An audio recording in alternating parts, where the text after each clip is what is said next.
sinzi iki kibazo ngo ndacishure cyangwa se ndacishure.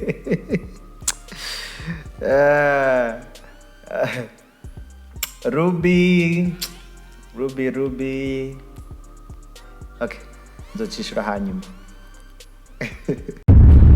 Is the so-called cops' enemy smarter than the entire police department? How are we going on the case of cops' enemy? Got any success yet? I have some upsetting news. Mom is very sick. Anaumwa. Anaumwa? I have to do everything to help her. Sometimes I have to do things I'm not comfortable with. Give you 48 hours to reconsider. You murder an innocent man in cold blood. And you call this Photoshop, you piece of shit! Stop.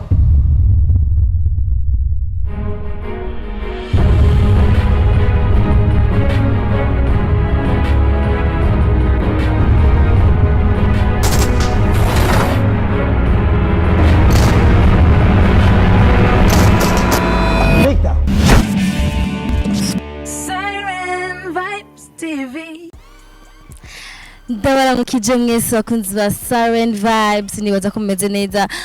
Uzira ko kuri micro hama uyu munsi ndabafitiye inkuru d'abord iryoshe nziza. Nibaza ko benshi mumaze kubona iyi filme yitwa Cops Enemy. Cops Enemy ikaba ari filme y'umurundi. Guys, sinshaka kwibaza ukuntu mbarumva ndi proud yo kumva ko Cops Enemy ari y'umurundi. Murafise amafyeri. Uwo mundi bazi kubata muzi yitwa John K. Mu gihugu ca Australia. Iyi filme yiwe rero ndababwira ikintu kimwe. Nukuri kwibana nagize chance yo kurana interview na même si atari hafi ari iwabo. Yashoboye ku impressiona abantu benshi. Filme yakinyemwo abartiste abacteurs b'amafilme basanzwe tuzi twubaha tuzi kuva kera tunatinya ko cyo umuntu w'umurundi wacu arabakoranje muri filme imwe. Ni ibintu byo gushimira. So harimo ba Wema SEPETU, ba Aunty Ezechiel, ba Vain Vicker n'abandi ba artiste benshi muri Tanzania, abazungu guys, harimo n'abazungu, harimo abasomalien yego ndibaza. Ariko reka mukurikirana kino kiganiro kugira ngo mushobore kubona John K d'abord yiyumva gute kuba arashoboye gukina filme nkiyo, ikajya hiti nkiyo, canke vyamutwaye uburyo canke imwanya ngana tugashoboye gukina iyo filme ngana gutyo wonye. So muje kuguma hafi mwumve ico avuga John K. Mushaka na commentaire yanyu kugira ngo mushaka kumutera intege. Ikindi gihe akirena n'abandi bakinyi b'amafilme nyine banditwa tumenyereye bakaza muri Hollywood kwa deja filme yatsindiye ibitsindo muri ubushimwe awards muri Hollywood, aha mu Burundi bemere, muri Tanzania. Bon, tumutera intege du moins. Voilà.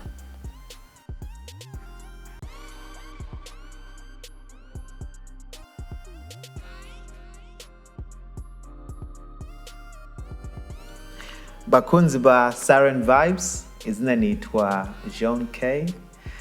Navukiye mu Burundi ahantu hitwa mu Ruyigi.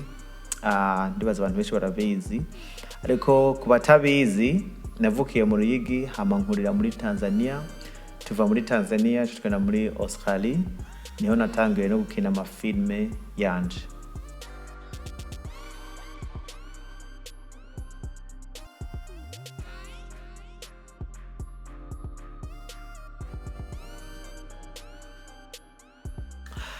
Yes.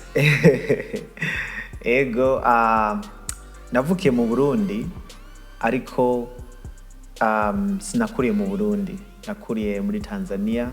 Hama nashite muri Australia mfite imyaka 13 canke 14. Aha muri Australia turahamaze imyaka ishika 13, twasize muri ubihumbi 2007 niho twashika muri Australia. Ego.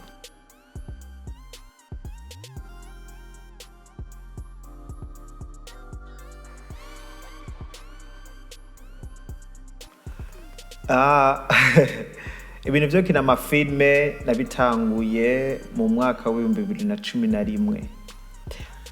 Twamaze kwinjira muri Australia. Ariko before yaho igihe tukiba muri Tanzania, je narimba mu makwaya abiri, narimba mu ikwaya y'abanyeshure nkongera nkarimba no mu ikwaya y'abana ku rusengero. So twarakira ubuntu bwinshi bw'ubukino, nataga gukunda gukina cyane kuva nkiri mu ikwaya y'abana, kubera twarakina ubukino hama tugategura hama tukaririmba imbere y'abantu twongera tukabikina cyane gose, abantu barabikunda cyane gose. Niho natanga kwikunda dufite ngaha muri Australia, ndaraba uburyo ukuntu bumeze, ndaraba ukuntu abantu ivyo bakunda gukora n'ivyo batitaho cyane gose, hama je ndavuga ati reka mbandanye nkora ivyo nkunda cyane gusumba. Ego.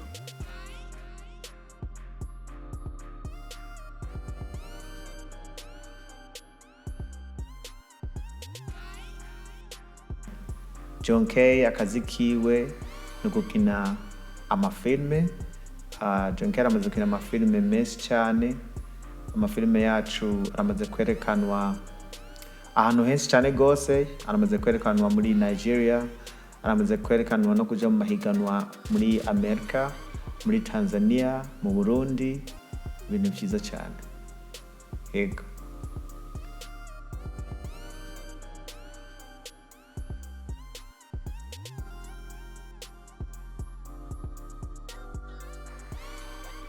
Ivyo gukina amafilme novuga ati ni ibintu jewe nyene nisanzemwo, ndabifise nk'impano, nongera ndanabikunda cyane gusumba. Yego.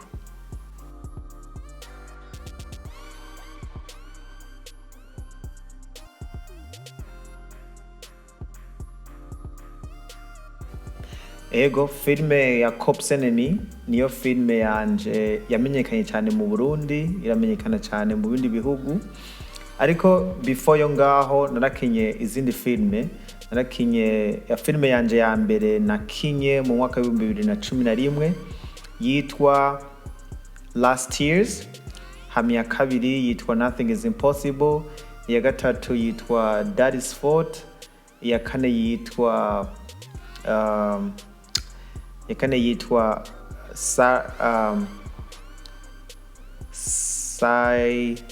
Silent Sufferers, hama turakina yitwa Restoring Hope, hama ndakina yindi yitwa Irreversible Choices, zibaye zitandatu, yindwi iciba Cops Enemy. Nukuvuga Cops Enemy ni filme yanje igira indwi. Gusa ngaho haro izindi filme nakinye atari ziwanje, gusa abandi baze barambwira ati ngende kubafasha, ngende gukinamwo ibintu nk'ivyo nkagenda nkabikora. Ariko filme ziwanje nuvuga ati izi nije nazikinye, nongera naziyandikira jewe nyene, ni filme ndwi.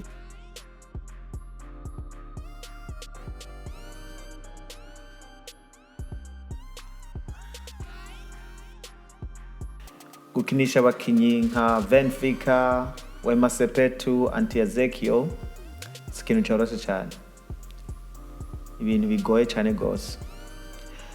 Ariko je tunama mvuga nuko iyo umaze gukora ibikorwa vya mbere ukaba ufise ikintu uvuga ati ndamaze gukora ibi, iyo ugiye gusaba abastar nka Wema SEPETU canke Vain Vicker, barabanza bakaraba ivyo wakoze, bakaraba n'ivyo ushaka gukora, bakaraba nuko brand yawe ni yabo bishobora kujana tangorane. Wabonye ati uyu muntu arazi ibyo ariko arakora, uyu muntu ntazomaramaza, uyu muntu ibintu bizagenda neza, barakwizera, bakaguha izina ryabo, bakaguha character yabo, hama mugakina na filme. Vain Vicker wewe yabaye ibintu byoroshye cyane gusumba, kubera amafilme yanje yaramenyekanye cyane mu gihugu cy'iwabo, aramenyekana cyane muri Aherutse TV, baraziraba cyane filme ziwacu. So wewe nakize kumurondera, hama ndamurungikira filme zacu, nongera ndamurungikira script ya filme ya Cops Enemy, hama ibintu yarabikunze cyane gose, avuga ati nta kibazo, nzoza dukore ibikorwa. Ego.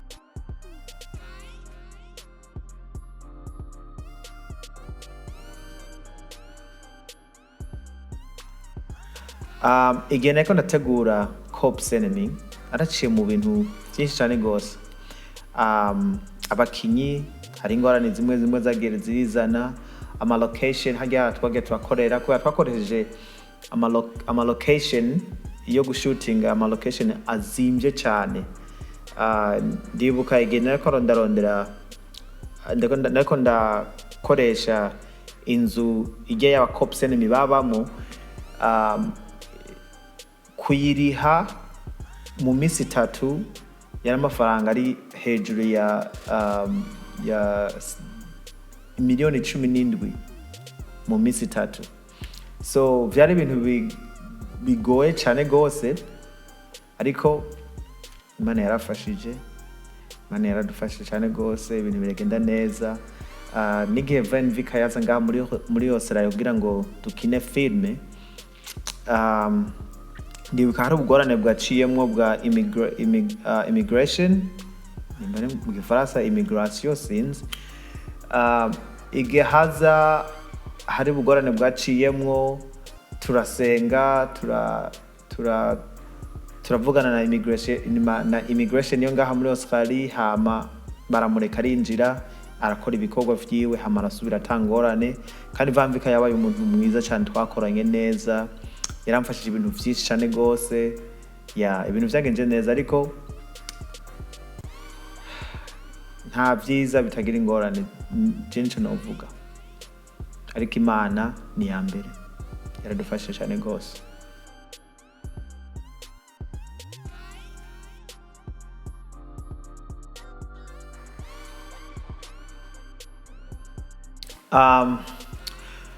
Cops enemy iramaze kuronka udushimwe dushika 3. Agashimwe ka mbere yakaronke ngaha nyene muri Australia. Agashimwe ka kabiri ikaronkera muri yaronse nomination muri Hollywood igihe bayi playinga muri festival ya Lift Off Festival muri Hollywood muri LA. Hama yongera iradufasha turatsinda best filmmaker muri Dallas muri America. Ego.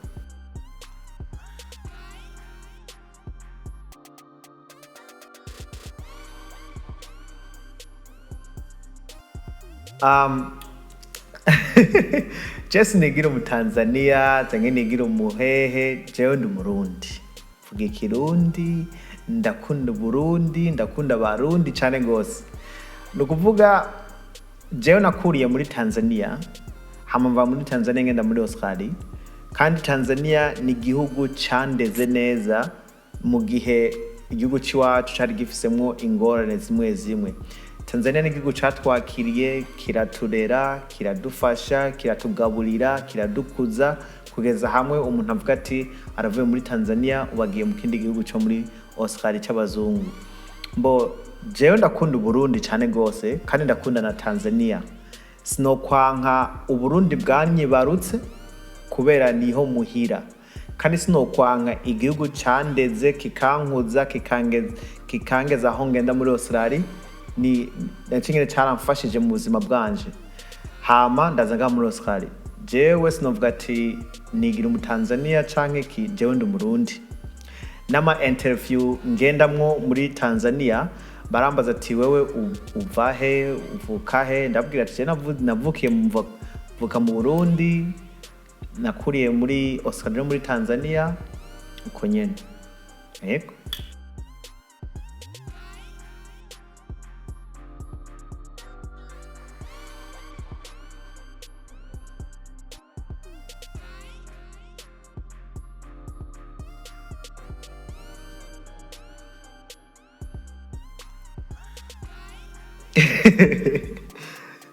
Sinzi iki kibazo ngo ndacishure cyangwa se ndacishure.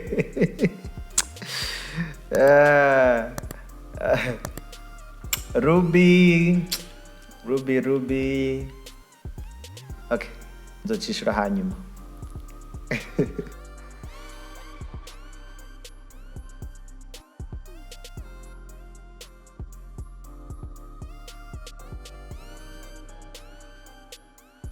Cops enemy yaratevye kwinjira muri YouTube kubera Cops enemy ni brand nini ya cyane, ni filme nini ya cyane, ni filme sitiko ndiyemera, ariko Cops enemy ni filme Uburundi twakinye izwi mu makungu hose, kandi ndakubwiza ukuri uzorabe n'amafilme yo muri Nigeria, urabe amafilme yo muri Tanzania, urabe amafilme yo muri Kenya, Cops Enemy iracari mu zambere. So igihe Cops Enemy kiri mu zambere, sinari gushoka ndayishira muri YouTube straight away. Twabanje kwanza turagira ama contrat n'ama application ya online kugira abantu bashobore kwiraba kwanza, hama natwe twinjize uburyo.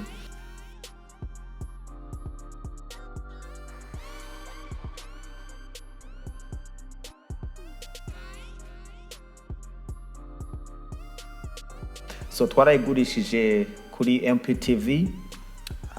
MPTV irayitwara irayerekana, twongera turayigurisha no mu yandi ma application ngaha muri Australia, naho nyine barayitwara barayerekana. Ubu rero twavuze ati harageze yuko tuyiha abarundi, tuyiha abantu bose bakayiraba, bakagira nico bavuze. So nimba uri kuraraba iyi interview, urashobora kwinjira muri YouTube ya John K, urandikamo gusa ati Cops Enemy.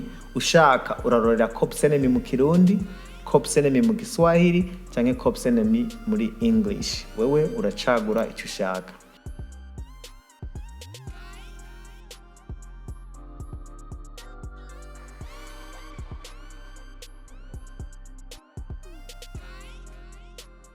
Hama nagomba ndangize ndabipfuriza umunsi mwiza, ndabipfuriza ubuzima bwiza, Imana ibandanye bahezagira.